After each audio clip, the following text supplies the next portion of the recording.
ओम शांति। आज 21 फरवरी 2026 के बाबा के मधुर महावाक्य सुनेंगे। बाबा बोले, मीठे बच्चे, तुम बाप के पास आए हो अपनी सोई हुई तकदीर जगाने। तकदीर जगना माना विश्व का मालिक बनना। प्रश्न, कौन सी खुराक तुम बच्चों को बाप समान बुद्धिवान बना देती है? उत्तर, यह पढ़ाई है तुम बच्चों के बुद्धि की खुराक। जो रोज पढ़ाई पढ़ते हैं अर्थात इस खुराक को लेते हैं, उनकी बुद्धि पारस बन जाती है। पारसनाथ बाप जो बुद्धिवानों की बुद्धि है, वह तुम्हें आप समान पारस बुद्धि बनाते हैं। गीत बजा, तकदीर जगा कर आई हूँ। ओम शांति। गीत की लाइन सुन कर के भी मीठे मीठे बच्चों के रोमांच खड़े हो जाने चाहिए। है तो कॉमन गीत, परंतु इनका सार और कोई नहीं जानते। बाप ही आकर गीत शास्त्र आदि का अर्थ समझाते हैं। मीठे मीठे बच्चे यह भी जानते हैं कि कलयुग में सबकी तकदीर सोई हुई है। सतयुग में सबकी तकदीर जगी हुई है। सोई हुई तकदीर को जगाने वाला और श्रीमत देने वाला अथवा तदबीर बनाने वाला एक ही बाप है। वहीं बैठ बच्चों की तकदीर जगाते हैं। जैसे बच्चे पैदा होते हैं और तकदीर जग जाती है। बच्चा जन्मा और उनको यह पता पड़ जाता है कि हम वारिस हैं। हूबहू या फिर बेहद की बात है। बच्चे जानते हैं कल्प कल्प हमारी तकदीर जगती है, फिर सो जाती है। पावन बनते हैं तो तकदीर जगती है। पावन गृहस्थ आश्रम कहा जाता है। आश्रम अक्षर पवित्र होता है। पवित्र गृहस्थ आश्रम उनके अगेंस्ट फिर है अपवित्र गृहस्थ। अपवित्र पतित गृहस्थ धर्म आश्रम नहीं कहेंगे। गृहस्थ धर्म तो सबका है ही, जानवरों में भी है। बच्चे तो सब पैदा करते ही है, जानवरों को भी कहेंगे गृहस्थ धर्म में है। अब बच्चे जानते हैं हम स्वर्ग में पवित्र गृहस्थ आश्रम में थे। देवी देवता थे, उन्हों की महिमा भी गाते हैं। सर्वगुण संपन्न 16 कला संपूर्ण तुम खुद भी गाते थे। अब समझते हो हम मनुष्य से देवता फिर से बन रहे हैं। गायन भी है मनुष्य से देवता। ब्रह्मा विष्णु शंकर को भी देवता कहते हैं। ब्रह्मा देवताय नमः, फिर कहते हैं शिव परमात्माय नमः।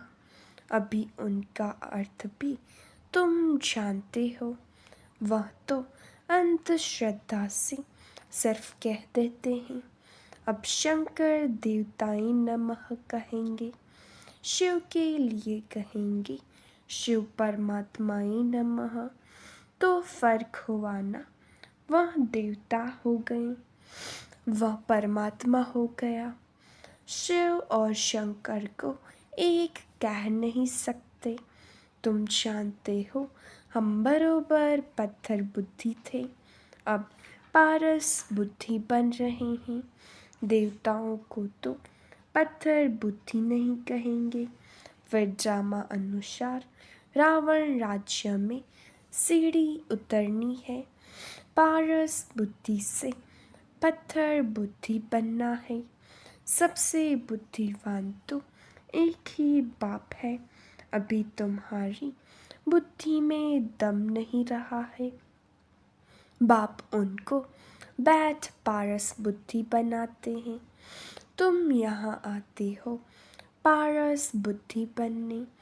पारसनाथ के भी मंदिर है, वहाँ मेले लगते हैं, परंतु यह किसको पता नहीं कि पारसनाथ कौन है। वास्तव में पारस बनाने वाला तो बाप ही है। वह है बुद्धिवानों की बुद्धि। यह ज्ञान है तुम बच्चों की बुद्धि के लिए खुराक। इससे बुद्धि कितना पलटती है।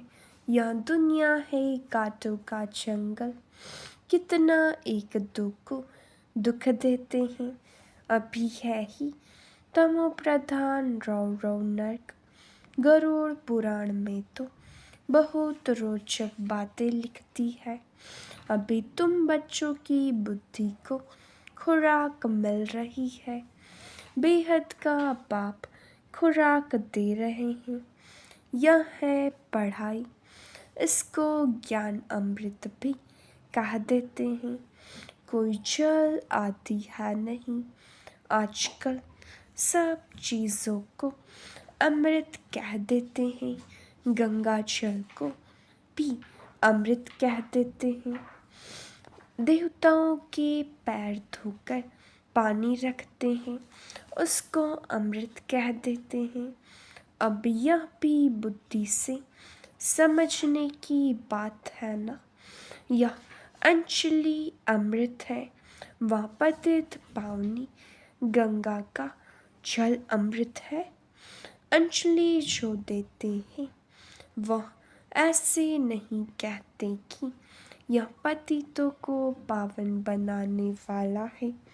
गंगा जल के लिए कहते हैं पतित पावनी है। कहते भी है मनुष्य मरे तो गंगा जल मुख में हो। दिखाते हैं अर्जुन ने बाण मारा, फिर अमृत जल पिलाया। तुम बच्चों ने कोई बाण आदि नहीं चलाए हैं।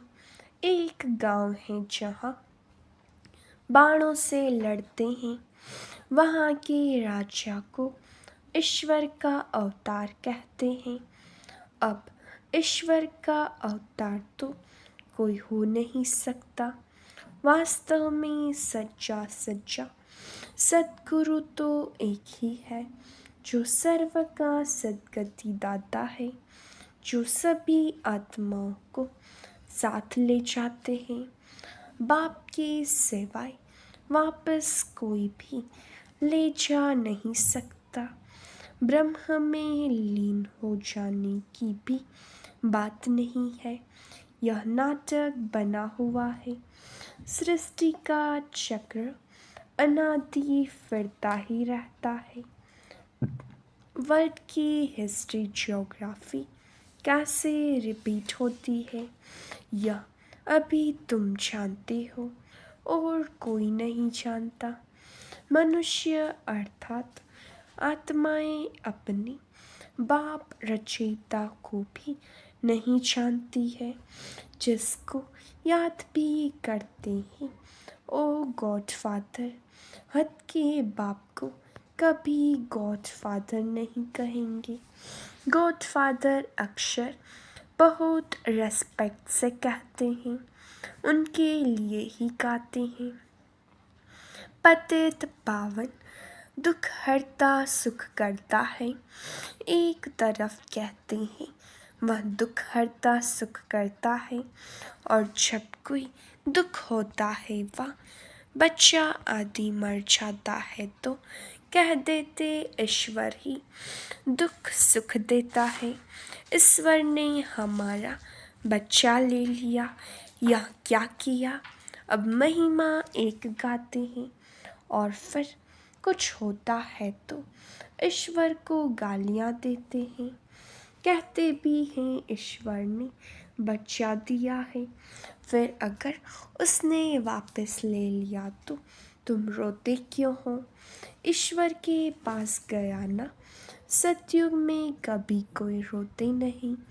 बाप समझाते हैं रोने की तो कोई दरकार नहीं। आत्मा को अपने हिसाब किताब अनुसार चाहे दूसरा पाठ बजाना है। ज्ञान न होने कारण मनुष्य कितना रोते हैं, जैसे पागल हो जाते हैं। यहाँ तो बाप समझाते हैं अम्मा मरे तो भी हलवा खाना, नष्टो मोहा होना है। हमारा तो एक ही बेहद का बाप है, दूसरा न कोई। ऐसी अवस्था बच्चों की होनी चाहिए। मोहजीत राजा की कथा भी सुनी है ना? यह है सब दंत कथाएं। सतयुग में कभी दुख की बात नहीं होती, न कभी अकाले मृत्यु होती है। तुम बच्चे जानते हैं हम अभी काल पर जीत पाते हैं। बाप को महाकाल भी कहते हैं। कालों का काल तुमको काल पर जीत पहनाते हैं, अर्थात काल कभी खाता नहीं। काल आत्मा को तो नहीं खा सकता। आत्मा एक शरीर छोड़ दूसरा लेती है, उसको कहते हैं काल खा गया। बाकी काल कोई चीज़ नहीं है। मनुष्य महिमा गाते रहते, समझते कुछ भी नहीं। गाते हैं अच्युतम केशवम, अर्थ कुछ नहीं समझते। बिल्कुल ही मनुष्य समझ से बाहर हो गए हैं। बाप समझाते हैं यह 5 विकार तुम्हारी बुद्धि को कितना खराब कर देते हैं। कितने मनुष्य बद्रीनाथ आदि पर जाते हैं, आज 2 लाख गए, 4 लाख गए। बड़े बड़े ऑफिसर्स भी जाते हैं तीर्थ करने। तुम तो जाते नहीं तो वह कहेंगे यह भी के तो नास्तिक है, क्योंकि भक्ति नहीं करते। तुम फिर कहते हो जो भगवान को नहीं जानते वो नास्तिक है। बाप को तो कोई नहीं जानते, इसलिए इनको ऑर्फन की दुनिया कहा जाता है। कितना आपस में लड़ते झगड़ते रहते हैं। यह सारी दुनिया बाबा का घर है ना? बाप सारी दुनिया की बच्चों को पतित से पावन बनाने आते हैं। आधा कल्प बरोबर पावन दुनिया थी ना? गाते भी हैं राम राजा, राम प्रजा, राम साहूकार है। वहाँ फिर अधर्म की बात कैसे हो सकती? कहते भी है वहाँ शेर बकरी इकट्ठे जल पीते हैं। फिर वहाँ रावण आदि कहाँ से आए? समझते नहीं बाहर वाले तो ऐसी बातें सुनकर हंसते हैं। तुम बच्चे जानते हो अभी ज्ञान का सागर बाप आकर हमें ज्ञान देते हैं। यह पतित दुनिया है ना? अब प्रेरणा से पतितों को पावन बनाएंगे क्या? बुलाते हैं है पतित पावन आओ, आकर हमको पावन बनाओ। तो जरूर भारत में ही आया था। अब भी कहते हैं मैं ज्ञान का सागर आया हूँ। तुम बच्चे जानते हो शिव बाबा में ही सारा ज्ञान है। वहीं बाप बैठ बच्चों को यह सब बातें समझाते हैं। शास्त्रों में सब है, दंत कथाएं। नाम रख दिया है व्यास भगवान ने, शास्त्र बनाए। अब वह व्यास था भक्ति मार्ग का, यह है व्यासदेव उनके बच्चे तुम, सुखदेव हो अब तुम सुख के देवता बनते हो, सुख का वर्षा ले रहे हो व्यास से, शिवाचार्य से। व्यास के बच्चे तुम हो, परंतु मनुष्य मूंझ न जाए इसलिए कहा जाता है शिव के बच्चे। उनका असूल नाम है ही शिव, तो अब बाप कहते हैं किसी देहधारी को मत देखो, जबकि शिव बाबा सम्मुख बैठे हैं। आत्मा को जाना जाता है, परमात्मा को भी जाना जाता है। वह परम पिता परमात्मा शिव वहीं आकर पतित से पावन बनने का रास्ता बताते हैं। कहते हैं मैं तुम आत्माओं का बाप हूँ। आत्मा को रियलाइज किया जाता है, देखा नहीं जाता है। बाप पूछते हैं अब तुमने अपनी आत्मा को रियलाइज किया? इतनी छोटी सी आत्मा में अविनाशी बात नोंदा हुआ है, जैसे एक रिकॉर्ड है। तुम जानते हो हम आत्मा ही शरीर धारण करती है। पहले तुम देह अभिमानी थे, अब देही अभिमानी हो। तुम जानते हो हम आत्मा 84 जन्म लेती है, उनका अंत नहीं होता। कोई पूछते हैं यह ड्रामा कब से शुरू हुआ, परंतु यह तो अनादि है, कभी विनाश नहीं होता। इनको कहा जाता है बना बनाया अविनाशी वर्ल्ड ड्रामा।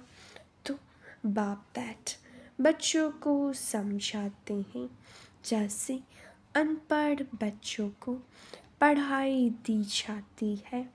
आत्मा ही शरीर में रहती है, यह है पत्थर बुद्धि के लिए फूड, भोजन। बुद्धि को समझ मिलती है। तुम बच्चों के लिए बाबा ने चित्र बनवाए हैं, बहुत सहज है। यह है त्रिमूर्ति ब्रह्मा विष्णु शंकर।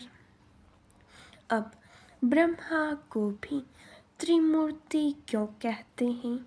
देव देव महादेव एक दो के ऊपर रखते हैं, अर्थ कुछ भी नहीं जानते। अब ब्रह्मा देवता कैसे हो सकता? प्रजापिता ब्रह्मा तो यहाँ होना चाहिए। यह बातें कोई शास्त्रों में नहीं है। बाप कहते हैं मैं इस शरीर में प्रवेश कर इन द्वारा तुमको समझाता हूँ, इनको अपना बनाता हूँ। इनके बहुत जन्मों के अंत में आता हूँ। यह भी 5 विकारों का संन्यास करते हैं। संन्यास करने वाले को योगी ऋषि कहा जाता है। अभी तुम राज ऋषि बने हो। 5 विकारों का संन्यास तुमने किया है तो नाम बदलता है। तुम तो राजयोगी बनते हो। तुम प्रतिज्ञा करते हो। वह सन्यासी लोग तो घर बार छोड़ चले जाते हैं।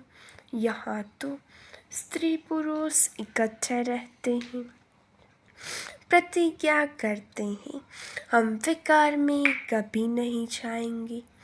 मूल बात है ही विकार की। तुम बच्चे जानते हो शिव बाबा रचयिता है, वह नई रचना रचते हैं। वह बीज रूप सत चित आनंद का सागर, ज्ञान का सागर है। स्थापना विनाश पालना कैसे करते हैं यह बाप जानते हैं, मनुष्य नहीं जानते। फट से कह देते तुम भी के तो दुनिया का विनाश करेंगी। अच्छा तुम्हारे मुख में गुलाब कहते हैं यह तो विनाश के लिए निमित्त बनी है। न शास्त्रों को, न भक्ति को, न गुरुओं को मानती है, सिर्फ अपने दादा को मानती है। लेकिन बाप तो खुद कहते हैं यह पतित शरीर है, मैंने इनमें प्रवेश किया है। पतित दुनिया में तो कोई पावन होता नहीं। मनुष्य तो जो सुनी सुनाई बातें सुनते हैं वह बोले देते हैं। ऐसी सुनी सुनाई बातों से तो भारत दुर्गति को पाया है। तब बाप आकर सच सुनाए सबकी सदगति करते हैं। अच्छा मीठे मीठे से खिलाते बच्चों प्रति माता पिता बाप दादा का याद प्यार और गुड मॉर्निंग। रूहानी बाप की रूहानी बच्चों को नमस्ते। हम रूहानी बच्चों की रूहानी बाप दादा को याद प्यार नमस्ते, गुड मॉर्निंग, ओम शांति। शुक्रिया बाबा, शुक्रिया। धारणा के लिए मुख्य सार। पहली पॉइंट, बाप से सुख का वर्षा लेकर सुख का देवता बनना है, सबको सुख देना है। राज ऋषि बनने के लिए सर्व विकारों का संन्यास करना है। दूसरा, पढ़ाई ही सच्ची खुराक है, सद्गति के लिए सुनी सुनाई बातों को छोड़ श्रीमत पर चलना है। एक बाप से ही सुनना है, मोहजीत बनना है। वरदान, अपने असली संस्कारों को इमर्ज कर सदा हर्षित रहने वाले ज्ञान स्वरूप भव। जो बच्चे ज्ञान का सिमरन कर उसका स्वरूप बनते हैं वह सदा हर्षित रहते हैं। सदा हर्षित रहना यह ब्राह्मण जीवन का असली संस्कार है। दिव्य गुण अपनी चीज़ है, अवगुण माया की चीज़ है जो संग दोष से आ गए हैं। अब उसे पीठ दे दो और अपनी ऑलमाइटी अथॉरिटी की पोजीशन पर रहो तो सदा हर्षित रहेंगे। कोई भी आसुरी व व्यर्थ संस्कार सामने आने की हिम्मत भी नहीं रख सकेंगे। स्लोगन, संपूर्णता का लक्ष्य सामने रखो तो संकल्प में भी कोई आकर्षित नहीं कर सकती। अव्यक्त इशारे, एकता और विश्वास की विशेषता द्वारा सफलता संपन्न बनो। एकता के लिए एक रूहानी तावीज़ सदा अपने पास रखना कि रिगार्ड देना ही रिगार्ड लेना है। या रिगार्ड का रिकॉर्ड सफलता का अविनाशी रिकॉर्ड हो जाएगा। मुख पर एक ही सफलता का मंत्र हो, पहले आप यह महामंत्र मन से पक्का रहे। यथार्थ रूप से पहले मैं को मिटाकर दूसरे को आगे बढ़ाना सो अपना बढ़ना समझते हुए इस महामंत्र को आगे बढ़ाते सफलता को पाते रहो। यह मंत्र और तावीज़ सदा साथ रहे तो प्रत्यक्षता का नगाड़ा बज जाएगा। अच्छा, ओम शांति।